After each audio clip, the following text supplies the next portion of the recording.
Hello நண்பா, Bluetooth ஸ்பீக்கர்ஸோட review நம்ம சேனலில் நிறையா போஸ்ட் பண்ணியிருக்கோம். அதில் நிறைய பேர் கமெண்ட் பண்ணியிருந்தது அப்படின்னா பென்ட்ரைவ் போடுற மாதிரி மெமரி கார்டு போடுற மாதிரி நல்லா போர்ட்டபிளான இன்பில்டாக எஃப்எம் இருக்கிற மாதிரியான ஒரு பட்ஜெட் ப்ளூடூத் ஸ்பீக்கரை நீங்கள் ரிவ்யூ பண்ணுங்க அப்படின்னு கேட்டிருந்தாங்க. ஸோ அதனால தான் இன்றைக்கி அந்த மாதிரியான ஒரு ஸ்பீக்கர் தான் ரிவ்யூ பண்ண போகிறோம். ஸோ நம்ம கையில் இருக்கிறது போர்ட்ரானிக்ஸோட SoundDrum 1 அப்படிங்கிற ஒரு சூப்பரான ப்ளூடூத் ஸ்பீக்கர் தான் இருக்குது. ஸோ அந்த வீடியோவில் நம்ம இதில் என்ன ஃபீச்சர்ஸ் எல்லாம் இருக்குது, இது எந்தெந்த வகையில் நம்ம யூஸ் பண்ணலாம், யாராருக்கெல்லாம் இது யூஸ்ஃபுல்லாக இருக்கும் அப்படிங்கிற விஷயத்தை தான் பார்க்க போகிறோம். ஸோ ஃபர்ஸ்ட் இந்த போர்ட்ரானிக்ஸ் SoundDrum 1 ஃபீச்சர்ஸ்லேருந்து நம்ம ஸ்டார்ட் பண்ணலாம். அதில் என்னென்ன ஃபீச்சர் இருக்குது அப்படின்னு சொல்லி ஏற்கனவே சொன்ன மாதிரி இதில் வந்து பார்த்தீங்கன்னா பென்ட்ரைவ் போடுறதுக்கான போர்ட் வந்து கொடுத்துருக்காங்க. ஒரு யூஎஸ்பி போர்ட் வந்து இருக்குது. ஸோ இதனால் நம்ம வந்து பென்ட்ரைவ் யூஸ் பண்ணிக்கலாம். அதுவும் இல்லாமல் நீங்கள் மெமரி கார்டு இருந்தது அப்படின்னா அடாப்டர் இருக்கும்ல, அந்த மெமரி கார்டு அடாப்டர் போட்டு அதையும் வந்து நீங்கள் இந்த டிவைஸில் வந்து யூஸ் பண்ணிக்கலாம். இதில் ப்ளூடூத் 5.0 சப்போர்ட் இருக்குது. ஸோ நம்ம ஃபோனில் இருந்து இல்லை ப்ளூடூத்தில் கனெக்ட் பண்ணுற எல்லா டிவைஸில் இருந்துமே இந்த டிவைஸை நீங்கள் வந்து கனெக்ட் பண்ணிக்கலாம். அதுலேருந்து நீங்கள் பாட்டு வந்து கேட்டுக்கலாம். 5.0 இருக்கிறதுனால இன்னுமே வந்து உங்களுக்கு எனர்ஜி வந்து எஃபிஷியன்சியாக வந்து யூஸ் ஆகும். இதில் இன்பில்டாக எஃப்எம் கொடுத்துருக்காங்க. ஸோ எஃப்எம் எடுக்கிற ஊரில் இருந்தீங்க அப்படின்னா தாராளமாக நீங்கள் வந்து எஃப்எம் ஃபீச்சர் வந்து யூஸ் பண்ணிக்கலாம். இதில் டிடபிள்யூஎஸ் ஃபீச்சரும் வந்து கொடுத்துருக்காங்க. நார்மலாக நம்ம இயர்ஃபோன்ஸ் யூஸ் பண்ணும்போது ஸ்டீரியோ எஃபெக்ட் வந்து கிடைக்கும். ரெண்டு இயர்பட்டை நீங்கள் வந்து எடுத்து காதில் வச்சிங்க அப்படின்னா ரெண்டுமே வந்து இன்டர் கனெக்ட் ஆயிரும். கனெக்ட் ஆனதுக்கப்புறம் லெஃப்ட் அண்ட் ரைட்னு சொல்லி அந்த பாட்டு வந்து பிரிச்சு வைக்கும். அதே மாதிரி இந்த ஸ்பீக்கர் உங்கள்கிட்ட ரெண்டு இருந்தது அப்படின்னா நீங்கள் வந்து இந்த டிடபிள்யூஎஸ் ஃபார்மேட்ல வந்து யூஸ் பண்ணிக்கலாம். ஸோ அதுக்கான ஆப்ஷன் வந்து கொடுத்துருக்காங்க.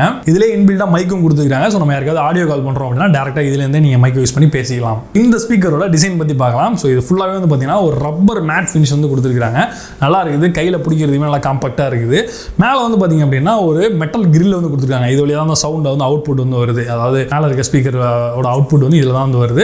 அது கீழே வந்து பார்த்தீங்க அப்படின்னா ஒரு ரப்பர் கிரிப்பு வந்து கொடுத்துருக்காங்க. இது எதுக்காக அப்படின்னா நீங்கள் டேபிளில் இந்த மாதிரிலாம் வந்து இந்த ஸ்பீக்கரை வச்சிருந்தீங்க அப்படின்னா அதுலேருந்து மூவ் ஆகாமல் இருக்குது. இந்த பாட்டு ஓடும்போது இது மூவ் ஆகாமல் இருக்கிறதுக்காக ரப்பர் கிரிப் வந்து கொடுத்துருக்காங்க. இது இல்லாமல் 4 கண்ட்ரோல் பட்டன்ஸ் வந்து இருக்குது. அதாவது பவர் பட்டன், ஒரு வால்யூம் மைனஸ் பட்டன், ஒரு பிளே பட்டன், ஒரு வால்யூம் ப்ளஸ் பட்டன் கொடுத்துருக்காங்க. இதில் வந்து நீங்கள் ப்ளஸ் பட்டன் வந்து டேரெக்டாக அமுக்கிங்க அப்படின்னா அடுத்த சாங் வந்து ப்ளே ஆகும். மைனஸ் பட்டனை டேரெக்டாக ப்ரெஸ் பண்ணிங்க அப்படின்னா ப்ரீவியஸ் சாங் வந்து ப்ளே ஆகும். அதை ஹோல்ட் பண்ணி பிடிச்சிங்க அப்படின்னா நீங்கள் வால்யூம் ஏற்றிக்கலாம். அது மாதிரி மைனஸ் வந்து ஹோல்ட் பண்ணி பிடிச்சிங்க அப்படின்னா நீங்கள் வால்யூம் வந்து ரெடியூஸ் பண்ணிக்கலாம். அது மாதிரி ப்ளே பாஸ் பண்ணுறது இதுலேருந்து பண்ணிக்கலாம். பவர் ஆன் ஆஃப்க்கு ஒரு பட்டன் வந்து கொடுத்துருக்காங்க. ஒரு எல்இடி இண்டிகேட்டரும் வந்து கொடுத்துருக்காங்க. ஸோ இப்போ அந்த ஸ்பீக்கரோட சவுண்ட் குவாலிட்டி பற்றி பார்க்கலாம். ஸோ இதில் வந்து பார்த்தீங்கன்னா இதில் டிரைவர்னு பார்த்தா இதில் வந்து 10 வாட்ஸ் ஒரு டிரைவர் வந்து கொடுத்துருக்காங்க. ஸோ 10 வாட்ஸ் அப்படிங்கும்போது இந்த மாதிரி போர்ட்டபிள் ஸ்பீக்கர் வந்து கொஞ்சம் ஹையான அளவு தான் அப்படின்னு சொல்லலாம். ஸோ சவுண்ட் வந்து நல்ல லவுடான ஒரு சவுண்ட் வந்து கிடைக்குது. ஸோ நீங்கள் வீட்டிலலாம் யூஸ் பண்ணிங்க அப்படின்னா நல்ல ஒரு பெரிய ஸ்பீக்கர் யூஸ் பண்ணால் எந்த அளவுக்கு சவுண்ட் இருக்குமோ அந்த அளவுக்கு வந்து சவுண்ட் வந்து அதிகமாக வந்து கிடைக்குது. அதுவே பேஸ்னு வரும்போது ஒரு ஆவரேஜான பேஸ் கிடைக்குது. ஒரு நல்ல ஒரு பஞ்சியான பேஸ் வந்து நம்ம எதிர்பார்க்க முடியல. ஓரளவுக்கு நார்மலாக இருக்குது. ஸோ இதில் இன்பில்டாக மைக் கொடுத்துருக்கான்னு சொல்லியிருந்தேன். ஸோ இதில் நம்ம ஆடியோ கால் பண்ணும்போது ஒரு ஆவரேஜான ஒரு சவுண்ட் குவாலிட்டி வந்து கிடைக்குது. ஏற்ற மாதிரி பேசுகிறவங்களுக்கு ஓரளவுக்கு நம்ம பேசுறது புரிஞ்சிக்க முடியுது. கொஞ்சம் பக்கத்தில் இருந்து பேசுகிற மாதிரி இருக்குது. கொஞ்சம் லாங்கில் போய்ட்டு நீங்கள் பேசுங்க அப்படின்னா தெளிவாக வந்து புரியல அப்படின்னு தான் சொல்கிறாங்க. ஸோ கொஞ்சம் பக்கத்தில் இருந்து பேசணும் அப்படின்னா ஓரளவுக்கு ஓகேவா இருக்குது. பேட்டரியை பொறுத்தவரை இதில் 2000 mAh பேட்டரி வந்து இன்பில்டாக கொடுத்துருக்காங்க. ஸோ நம்ம அதை ரீசார்ஜ் பண்ணிக்க முடியும். ஸோ ரீசார்ஜ் பண்ணுறதுக்காக இதில் வந்து டைப் சி போர்ட் வந்து கொடுத்துருக்காங்க. ஸோ நம்மள்ட்ட ஃபோனுக்குள்ள டைப் சி கேபிள் இருந்ததுன்னா அதை யூஸ் பண்ணி கூட பண்ணிக்கலாம். இவங்க பாக்ஸ்லையும் வந்து டைப் சி கேபிள் வந்து ப்ரொவைட் பண்ணியிருக்காங்க. அதை யூஸ் பண்ணி நம்ம வந்து சார்ஜ் பண்ணிக்கலாம். ஸோ ஒன்ஸ் நம்ம இதை ஃபுல் சார்ஜ் பண்ணோம் அப்படின்னா அவங்க வந்து சொல்கிறது வந்து ஒரு 8 மணி நேரம் வந்து கேட்கலாம் அப்படிங்கிற சொல்கிறாங்க. நம்ம செக் பண்ண வரையும் ஒரு 6 மணி நேரம் வந்து ஒரு 80% வால்யூமில் 6 மணி நேரம் வந்து இதில் வந்து தாராளமாக வந்து பாட்டு கேட்க முடியுது. இப்போ இந்த ஸ்பீக்கரோட சவுண்ட் குவாலிட்டி எப்படி இருக்குது அப்படிங்கிறத நான் வந்து ஒரு பாட்டு வந்து ப்ளே பண்ணி காட்டுறேன். ஸோ எப்படி இருக்குங்கிறத நீங்களே பாருங்கள்.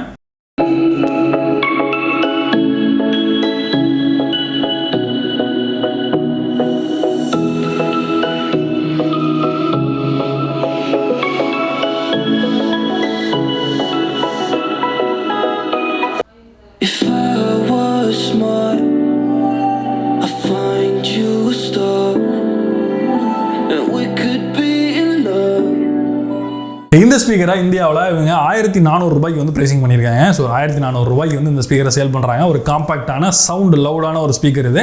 பட் பேஸ் நீங்கள் அதிகமாக எதிர்பார்த்தீங்கன்னா அந்த அளவுக்கு இல்லை அப்படின்னு தான் சொல்லலாம். ஒரு ஆவரேஜான பேஸ் வந்து இதில் கிடைக்குது. 1400 ரூபா விலைக்கு வந்து பார்த்தீங்கன்னா ஓரளவுக்கு வந்து ஓகேவான ஒரு ஸ்பீக்கர் தான். ஸோ இதை வாங்க நினச்சிங்க அப்படின்னா இதோட லிங்க் நான் டிஸ்கிரிப்ஷனில் கொடுத்துருக்கேன். போர்ட்ரானிக்ஸோட வெப்சைட்லேயே நீங்கள் வந்து பர்ச்சேஸ் பண்ணிக்கலாம். ஸோ அது இல்லாமல் நீங்கள் அமேசானில் பர்ச்சேஸ் பண்ணுறதா கூட அதுவும் வந்து நீங்கள் வந்து பர்ச்சேஸ் பண்ணிக்கலாம். அதோட லிங்க் நான் டிஸ்கிரிப்ஷனில் கொடுத்துருக்கேன். ஸோ வேணும் அப்படின்னா நீங்கள் செக் பண்ணி பாருங்கள். இந்த ஸ்பீக்கரை பற்றி என்ன நினைக்கிறீங்க? இதை வந்து கொடுக்குற வேலைக்கு ஒருத்தர் நினைக்கிறீங்களா? அதோட ஃபீச்சர்ஸ்லாம் எப்படி இருக்குது அப்படிங்கிறத கீழே கமெண்ட்ல வந்து சொல்லுங்கள். ஸோ மீண்டும் அந்த மாதிரியான ஒரு இன்ட்ரெஸ்டிங்கான வீடியோ சந்திப்போம். நான் ஜான் சந்தோஷ் from TamilTodayTech. நன்றி, வணக்கம்.